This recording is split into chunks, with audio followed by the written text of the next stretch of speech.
Hello everyone, my name is Shraddha Ambekar and my topic for the presentation is optimizing analytical queries on Cassandra. So Cassandra is one of the most popular data stores used in big data, real-time streaming, and machine learning applications.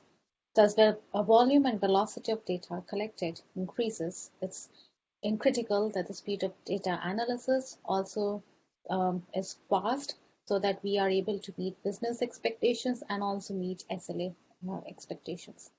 However, the storage model of Cassandra makes it difficult and sometimes very inefficient to run analytical queries. Here's where Spark comes in picture. So Spark with Cassandra integration mitigates this problem. Spark is a very fast in-memory data processing framework used as an execution engine for analytical workloads. At Intuit, we are using Spark with Cassandra in many real-time streaming and machine learning applications.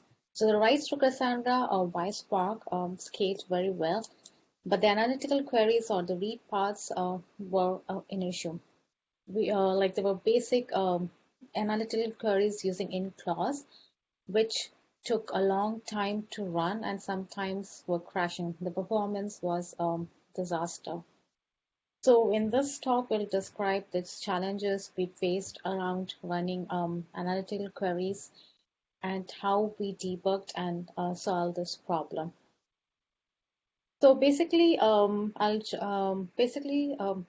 implemented fixes around two of the concepts or the software architecture patterns. So one is predicate pushdown, and the other one is distributing workloads across partitions. So for predicate pushdown, we saw that the in clause was not being pushed down to Cassandra. So we debugged that code base and we put a patch onto the Catalyst optimizer in the Spark Cassandra connector, and we contributed back to their GitHub repo. So with this change, the queries which were taking minutes or were crashing were completing in seconds now. After pushing that patch, we also observed that the workload was not distributed across partitions and the number of Spark partitions created were not optimal. That's the second modification we started working on, which was around distributing workloads across partitions. So we made modifications to Spark Cassandra connector, and then the same query is now taking very few seconds, less than 2 or 3 seconds. So in this talk, I'll describe how we debug, fixed, and implemented these solutions. The benefits that the attendees will get out of this session is they will learn Spark internals, as the above two concepts covers a Catalyst optimizer and the RDD computation and executions.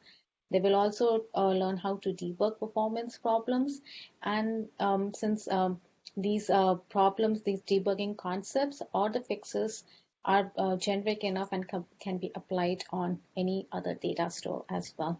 Hope you like my proposal. Thank you.